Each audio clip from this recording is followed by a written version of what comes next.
kaže da ima narod sad.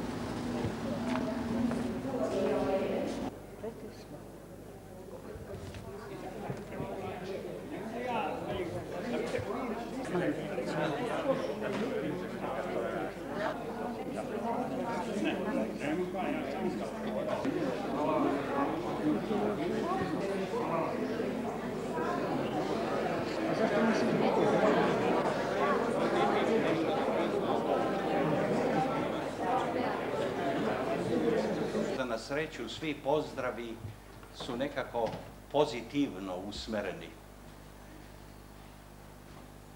Ali mi večeras imamo za temu nešto što se ne bi možda trebalo zvati dobrotom. I čini mi se da bih bio zadovoljniji večeras da u našem jeziku postoji neki pozdrav koji ne bi bio kao pozdrav dobar dan ili dobro večer. Zlo nam je bio dan i zlo nam je bilo veče. Noći su bile zle. Trebalo bi smisliti zapravo, ako ne budemo imali snage da sprečimo da se to ikada više desi, trebali bi da smislimo onda i neki odgovarajući pozdrav koji bi jasno označavao šta se to u vremenu dešava kada dobro veče nije pravi pozdrav. Večeras ćemo mi govoriti o knjizi koju je napisao gospodin Petar Kostić, Psihološka anatomija Golog otoka. Sem gospodina Kostića o knjizi će govoriti gospodin Nikola Milošević, gospodin Bora Kuzmanović i ja ću kao izdavač, ja sam Slobodan Mašić i ja ću nešto reći o toj knjizi. Mi ćemo naravno, govoreći o knjizi, govoriti o vremenu. Govoreći o vremenu, mi ćemo govoriti, pokušati zapravo da govorimo o istoriji. Naravno, pokušavajući da govorimo o istoriji, mi ćemo videti gde smo pogrešili. Negde smo u istoriji pogrešili. Greška je bila tragična. Zato što su ljudi bez razloga bili izloženi neviđenoj patnji. Patnja kojoj su oni bili izloženi nije imala nikakvog razloga u njihovom mišljenju, ponašanju, opredeljenju, u njihovim ljubavima, poštovanjima. Nije imala razloga u njihovom jeziku. Ali postojao je razlog. Ovo je knjiga koja pokušava da objasni taj razlog. Ona ne govori o pojedinačnim sudbinama. O pojedinačnim sudbinama napisane su izuzetne knjige. Ova knjiga je nastala na taj način što je pisac njen pročitao knjige o pojedinačnim sudbinama. Neke od tih knjiga su dokumentarne. Neke lagano prelaze u literaturu. Ali uvek imaju neku podlogu stvarnosti bez kojih je izgleda nemoguće govoriti o Golom otoku. Čovek koji je napisao ovu knjigu pokrenut je bio tim i takvim delima koja su dela literature. Zašto je on bio time pokrenut? Pa zato što mu drugi izvori nisu bili dostupni. Drugi izvori su nestali. Možda će se jednoga dana pojaviti iz ničim. A možda se i neće pojaviti. Ali ljudi koji su napisali knjige o Golom otoku učinili su nešto što je za nas od najvećeg značaja, a istovremeno je i nešto što je veličanstveno. Oni su zapravo obnovili sećanje. Moglo je sve da nestane. Moglo je da se desi da niko ništa ne zna. Dugi niz godina, decenija, bilo je vreme u kome su se ljudi pravili da ništa o tome ne znaju.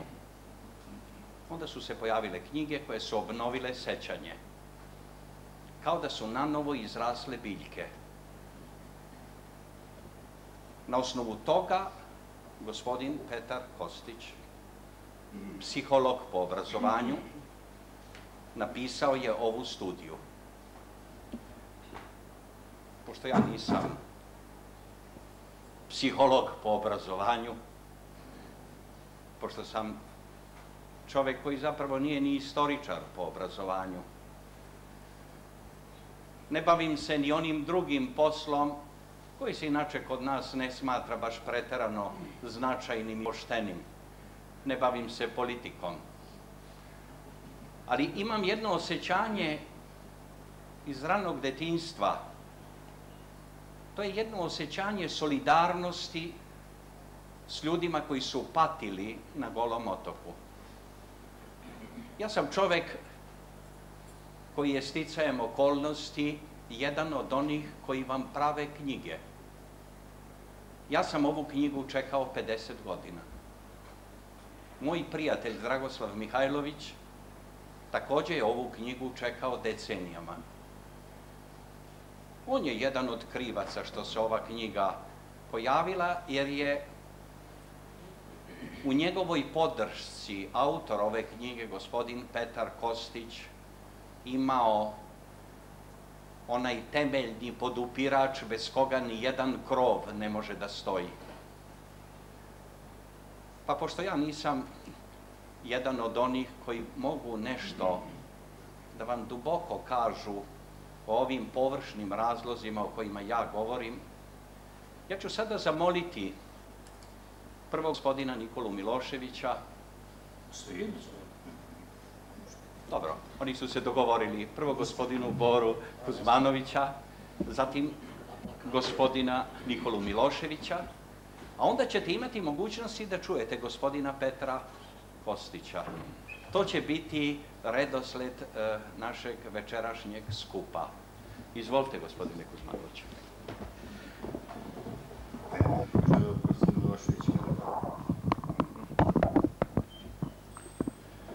Mi večeras govorimo o knjizi koja se bavi temom koja je počela da postoji pre više od 50 godina, ali moglo bi se reći da je i dalje na neki način vruća tema. Ja sam siguran da i ovde ima ljudi koji su preživeli to o čemu ova knjiga govori ili da imaju neke svoje bliske u familiji koji su preživeli tu golotočku torturu, tako da se pitam da li možemo i da li ću ja moći dovoljno da racionalno o svemu ovome govorim i o knjizi, o temi, jer je tema, dakle, na neki način i strašna, a izaziva niz asocijacija i danas, tako da u svakom slučaju zaslužuje da se o njoj govori.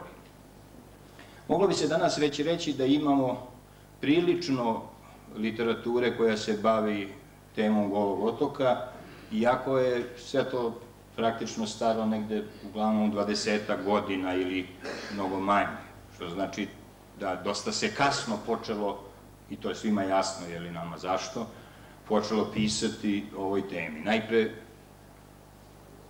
u književnosti, dakle u onoj literaturi koju nazivamo beletristikom, jer je lakše bilo progovoriti preko govora junaka, nego govoriti direktno o temi, a onda su se pojavile ipak i dokumentarna proza, razne zabeleške, sećanja.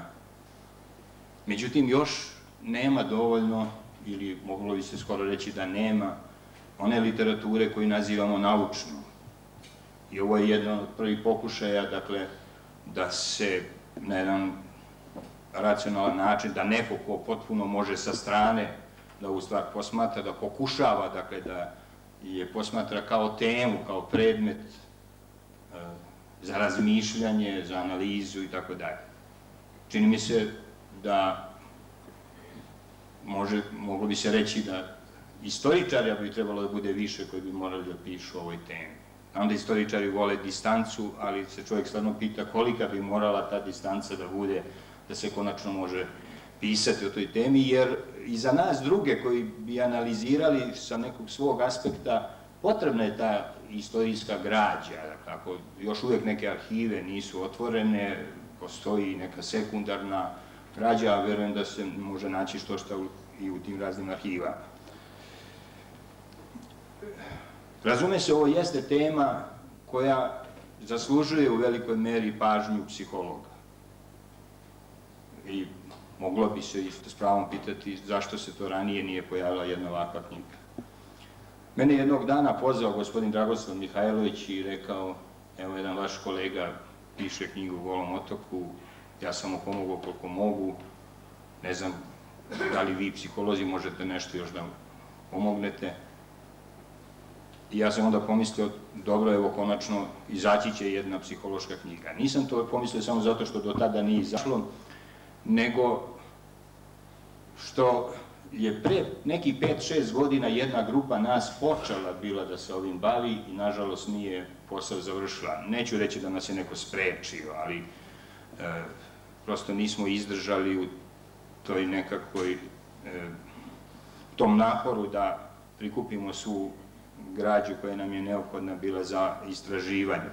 Inicijator je bio profesor Nikola Rot, koji ima 92 godine, učesnik je isto u narodnooslobodilačkoj borbi, nije bio ni s jedne ni s druge strane, ali ga je na neki način tema prosto vukla i on je nas neke mlađe podsticao i mi smo okupili bili grupu i hteli smo ne samo preko literature, nego da izvršimo ispitivanje intervjuom Golotočana i to je počelo. Posao je bio dosta težak, nekako su nas razni poslovi odvukli na neke strane i taj posao je malo prekinut. I zbog toga sam pomislio, dobro je da, evo, neko se našao koji je izdržao i napisao je ovu knjigu. I knjiga govori o onim temama o kojima jedan psiholog ima šta da kaže, među kojima su neka pitanja koja nisu naravno samo psihološka. Ja mogu da pomenem neka od tih pitanja. Naprimjer, šta je cilj golotočkog, da kažem, tretmana ili tog logora bio? Da li zaista prevaspitavanje ili nešto drugo? Koje su specifičnosti golotočke torture, dakle, u odnosu na moguće druge torture koje su upoznate u drugim delovima sveta, na drugim mestima? Psihološki mehanizmi lomljenja ličnosti, dakle, na koje načine se lomila ličnost ljudi koji su dovedeni u logor. S druge strane, opet, mehanizmi psihološkog održavanja i preživljavanja, dakle, kako su se ljudi uopšte opstajali. To je ono staro pitanje koje je Viktor Frankl dao kao naslov svojoj knjizi, baveći se pitanjem ljudi kako su preživljavali u nacističkim logorima, a to je pitanje zašto se niste ubili. Zatim, posljedice, efekti boravka, dakle, na Golom otoku. Kakve su sve to posljedice, neposredne, odložene i tako dalje.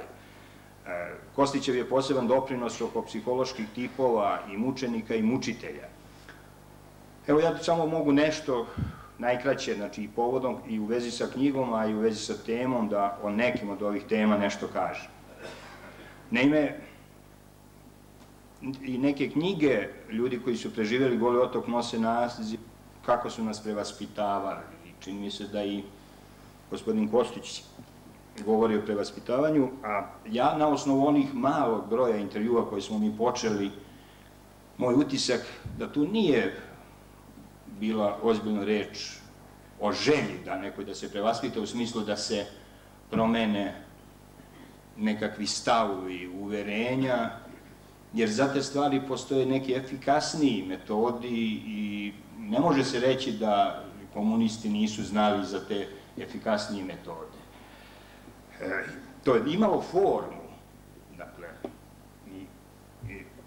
imalo je neku formu prevaspitavanja, ali po našem uvjerenju radilo se više o razaranju, pokušaju da se razori ličnost ili nešto što bi se moglo uslovno zvati, ovu knjigu inače napisao vojni psiholog, što je također zanimljivo, a možda i prirodno. Dakle, nešto bi se moglo dati neutralisanje potencijalnog protivnika. I svega onog što sam ja saznao, teško da bih mogao reći da je njima baš bio cilj da promene neke stave. Tu je problem, i tu su već dolazimo do te specifičnosti, dakle, Golog otoka, mada nije on sasvim specifičan u odnosu na staljinističke logore, ovo je bio prosto neki staljinizam bez Staljina, što ovdje nisu postojale jasno dve strane, kao što je recimo bilo u, ne znam, nacističkim logorima, kao što je bilo, ne znam, u Korejskom ratu, pa se onda znalo ko je, dakle, neprijatelj, ko je kome neprijatelj, nego u trenutku hapšenja mnogi ljudi su zapravo bili krajnje zbunjeni i doživljavali su da ih hapse njihovi, što jesu na neki način često bili prijatelji, istomišljenici i u najvećem delu, bar na početku, pokušavali su da dokažu da je to prosto neka zabuna, da su oni na istoj strani. Po onome koliko ja znam, čak je mali broj bio pravih informirovaca u onom smislu da su oni bili baš za rezoluciju informirova, bilo je puno onih koji su i dovedeni, da ni sami ne znaju zašto, neko je možda nekoga prosto, mogo i komšija komšiju da prosto na bilo koji način otera tamo, a bilo i oni koji su postavljali, da kažemo, normalna ljudska pitanja, šta je ovo, šta bi, kako to da juče smo bili prijatelji, a sad, evo, posle da smo neprijatelji, da li je možda naši trebali da ipak idu u Bukurešt, ili tako dalje, nešto što bi bilo u svim normalnim prilikama normalna pitanja, a to ih je dovelo tamo. Ali mnogi od njih nisu u tom trenutku bili s neke druge strane. I to je sada problem, poseban, ja mislim, problem u toj vrsti logora u kojoj zatvorenik nema onaj odnos prema mučiteljima kakav bi imao, recimo, u nacističkom logoru. I onda se može postavljati možda i kao heroj, možda može da ima nekakav jasan cilj šta želi da postavlja, a ovdje je logično bilo da bi želeo najprej da se opravda, da kaže da je greškom tu i tako dalje. Dakle, to je jedan od tih neka specifičnost staljinističkih i ovih naših logora. Ali ono što je posebno za Goli otok karakteristično, više nego možda za staljinističke, bar prema mom saznanju, to jeste upotreba zatvorenika jedni protiv drugi i to je to čuveno, užasno ironično nazvano samoupravljanje, dakle, na Golom otoku. I ono zaslužuje, i Petar Kostić posvećuje tu dosta veliku pažnju.